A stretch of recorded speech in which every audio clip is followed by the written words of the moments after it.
Welcome back, detectives. Let's dive into another horrible case. The case of Joseph and Olga Connell. The Connell family lived in Wilmington, Delaware, USA, and had 3 children. However, then their parents divorced, which was a difficult experience for everyone. The children stayed with their mother. The eldest child was John, the middle child was Joseph, and the youngest was a girl named Kelly. During their childhood, they often quarreled over small things, but as they grew older, they became very close and found common ground. Their mother also began a relationship with another man who became like a second father to them. The family enjoyed a comfortable life in a quiet, affluent neighborhood.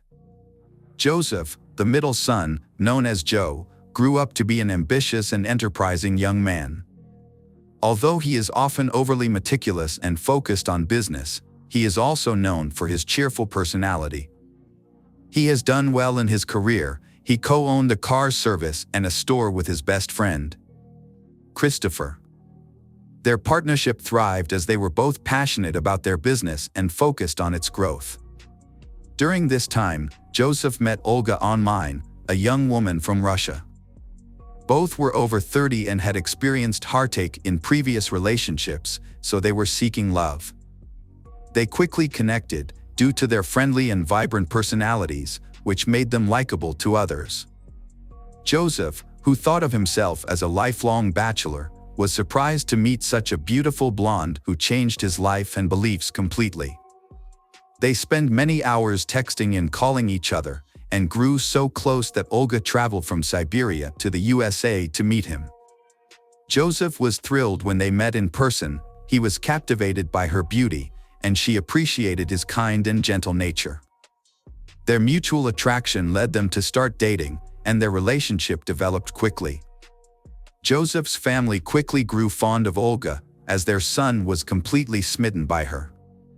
She appeared gentle and shy, but beneath that exterior was a lively and ambitious woman capable of doing anything.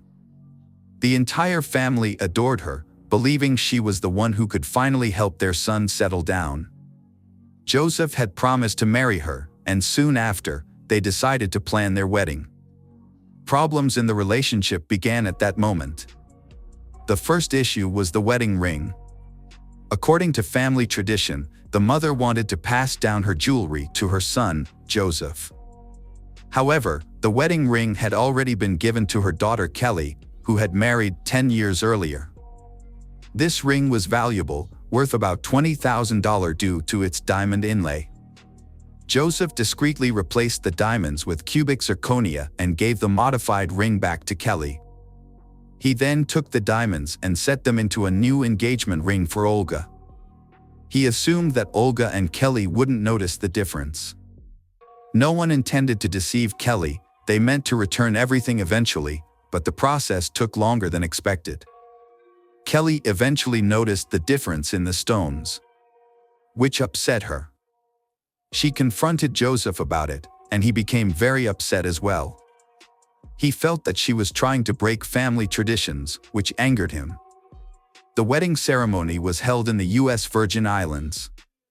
However, the groom's younger sister, Kelly, did not attend because she was upset with the couple and had to work that day. However, she sent Olga a few sarcastic messages about her wedding ring. At that time, Olga did not know what Joseph had done with that wedding ring. The wedding ring caused a lack of respect, greatly affecting their mood. Just a few weeks after the wedding, the young couple experienced constant arguments, especially after someone broke into their home while they were at work. The intruder stole a large amount of jewelry and family heirlooms. Fortunately, at that moment, the Connell family's diamond ring was on Olga's finger, so it was not taken. After Joseph discovered that someone had broken into his house, he contacted the police. Officers arrived to investigate the scene and search for the intruder. To the forensic scientists' surprise, there was no evidence to confirm that a robbery had actually taken place, raising suspicions that it might have been staged. Unfortunately, they would not be able to resolve this case, as a far more serious crime soon unfolded, involving Joseph and Olga. Joseph and Olga began their life together on the Virgin Islands in the Caribbean Sea, where they enjoyed their honeymoon a month after their wedding. They relished each other's company, the ocean, and the sun, engaging in activities like fishing, sailing on a yacht through the turquoise waters, and savoring delicious cuisine. With plenty of financial resources, they fulfilled every wish on their honeymoon. Upon returning home, they purchased a brand new Mercedes convertible worth over $100,000. Joseph can afford this luxury car because he is a co-owner of a fast-growing car company that brings in about $1 million in revenue each year. Olga, a former stock trader, was well-versed in finance and client relations. After marrying, she quickly joined Joseph's business as an administrator. With her attractive appearance, Russian accent, and friendly demeanor, she played a key role in growing the business. Everything seemed perfect until tragedy struck. On September 23, just 3 months after their wedding, gunshots rang out around 2 a.m. at Joseph and Olga's home in Wilmington. An eyewitness called emergency services to report a woman who had been shot near a condominium in the Dean CL residential complex. At that time, Olga was still alive. Medics arrived within minutes and provided first aid to her. She had sustained gunshot wounds and was bleeding. They rushed her to the hospital, but despite their efforts, Olga tragically died en route. While investigating the crime scene, police discovered another body nearby, Joseph, who had been shot in the back of the head and was already dead. The incident suggested that this was not a random robbery. It appeared that both Joseph and Olga had been deliberately attacked from behind. Detectives quickly pieced together the information that had been gathered by the police officers.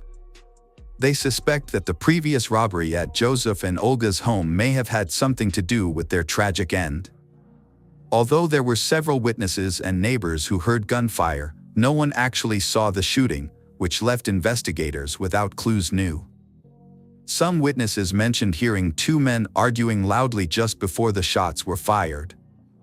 The incident occurred right after Joseph and Olga returned from celebrating Olga's 39th birthday at a bar.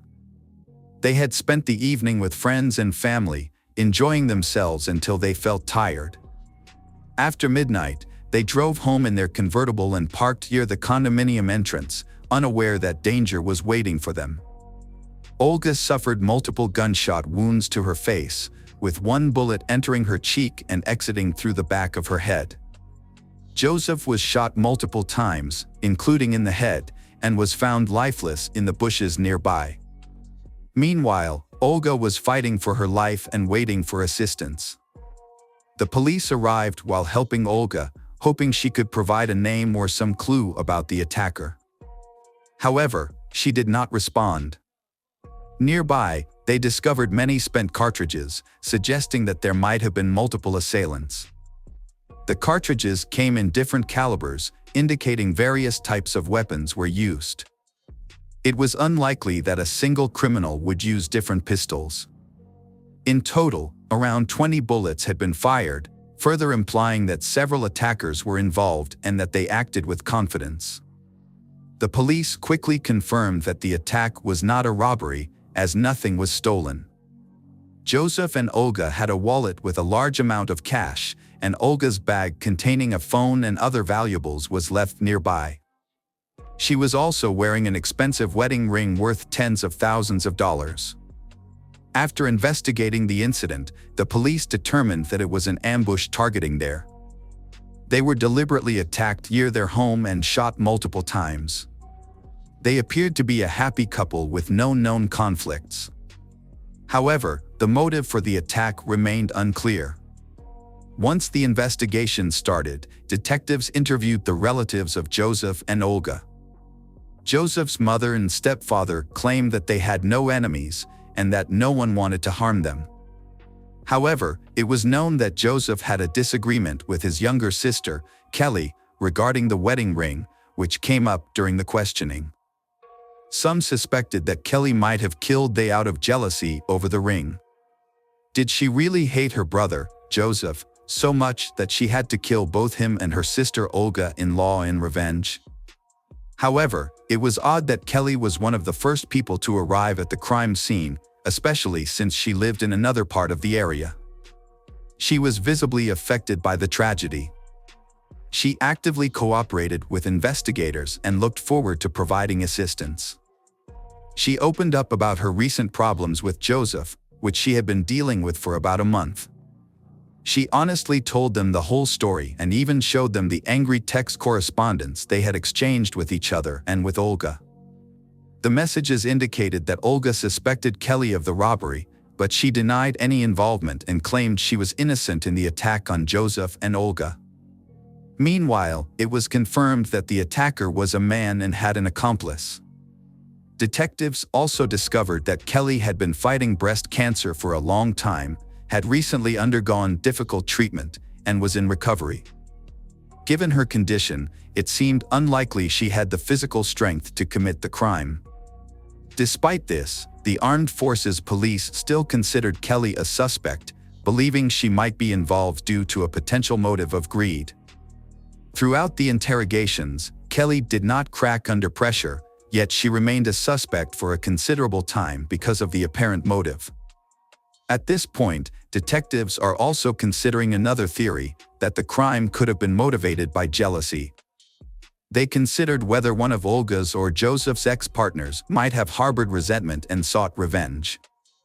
Investigators looked into the former partners of both spouses, but none of them aroused suspicion.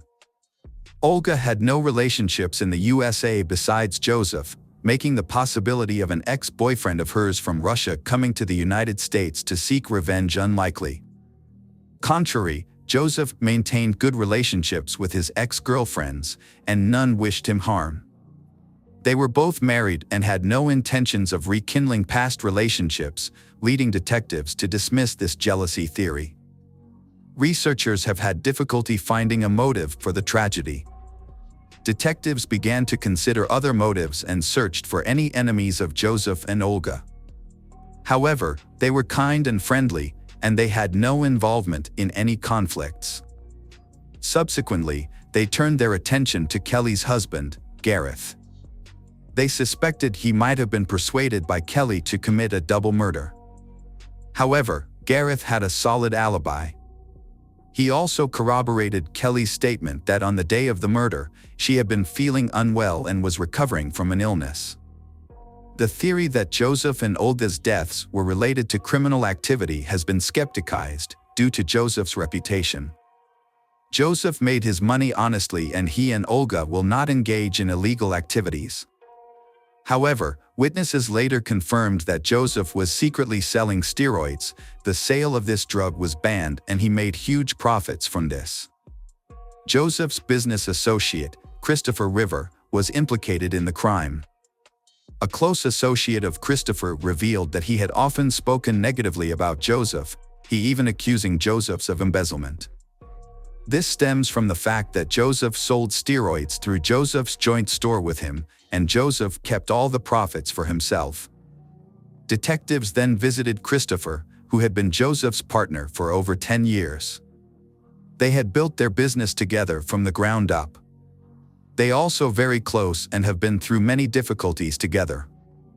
However, instead of feeling grief over the loss of his close friend and associate, he appeared surprisingly calm, as if the tragedy had no effect on him. He claimed that he had arranged to meet Joseph and Olga at a bar that night, but then he was unable to come due to work. Christopher also mentioned various rumors about Olga, including rumors of her ties to the Russian mafia. He also suggested that Joseph was not entirely honest and urged the police to explore various leads in their search for the killers. Although there were suspicions about Christopher's honesty, a thorough investigation was necessary. This led to the discovery of Joseph's connections to the criminal world, which were corroborated by several acquaintances. A couple of years before his marriage, Joseph had been imprisoned for illegal possession of weapons. The incident occurred in a bar where a fight broke out, and Joseph retrieved a shotgun from his pickup truck to threaten those involved. After his conviction, Joseph formed new relationships in prison and learned about the steroid trade from some fellow inmates. After his release, he began engaging in illegal medical drug trafficking, establishing himself as a well-known figure in this illicit business, alongside his primary occupation. It remained unclear whether these activities could have motivated the murder. Did Joseph have conflicts with anyone in this illicit trade? Is it possible that Russian mafia operating in the US were involved? Detectives need to quickly find the truth. They looked into some suspicious individuals and investigated a man named Harry Cook, who was interested in partnering with Joseph in an auto shop. By the time of Joseph and Olga's deaths, Harry had invested over $100,000 into the business. This could also be the motive for the attack. Additionally, Harry lived near Wilmington, but he had a solid alibi for the time of the incident. Consequently, the police hit a dead end and continued to investigate Christopher, suspecting that he might have been stealing money from Joseph. The investigation into the store's financial records revealed that, despite a high income, but Christopher was experiencing big losses. His expenses were skyrocketing, which raised suspicions of theft. It became clear that someone was stealing money, and it was eventually discovered that Christopher was the culprit. As law enforcement looked into the missing funds, they learned that Christopher was struggling with opioid addiction. He was using his earnings to fund his drug habit, and his income was no longer sufficient to cover his expenses. Consequently, he resorted to stealing from the store, which was effectively stealing from Joseph, to support his addiction. Christopher's addiction had spiraled out of control. He was consuming large quantities of illegal drugs and was desperate for money. He had already incurred significant debts and was stealing from anyone he could. Additionally, he began exhibiting paranoid behavior. He claiming that the armed forces were after him and trying to kill him. His attempts to cover up his crimes only drew more attention from the police. At this point, the police were becoming suspicious of his alibi. Christopher willingly shared CCTV footage with detectives, shows he was at his home at the time of the incident. The police verified that the timestamps on the recordings were accurate, but they still doubted his story and sensed something was off. They then examined Christopher's mobile phone. On the night of the murder, he made significantly more calls than usual, with many occurring around the same time as the attack on Joseph and Olga. Although the call log had been deleted from his phone, law enforcement was able to recover it easily. On the night of the incident, Christopher called some friends named Dominique and Aaron, people who may have been involved in the case. It seems that he was under the influence of illegal substances and wanted to kill Joseph and Olga. Rather than committing the act himself, he hired Dominique and Aaron to carry it out. The case is getting more and more complicated. If the murder had gone as planned, business associate of Joseph, Christopher, would have received $1 million from Joseph's life insurance. When they first started their business, they had a similar insurance policy. If a Joseph died, Christopher can receive a large sum of money, enough to solve all his problems and pay off all his debts. However, he could not access this money because Joseph had married.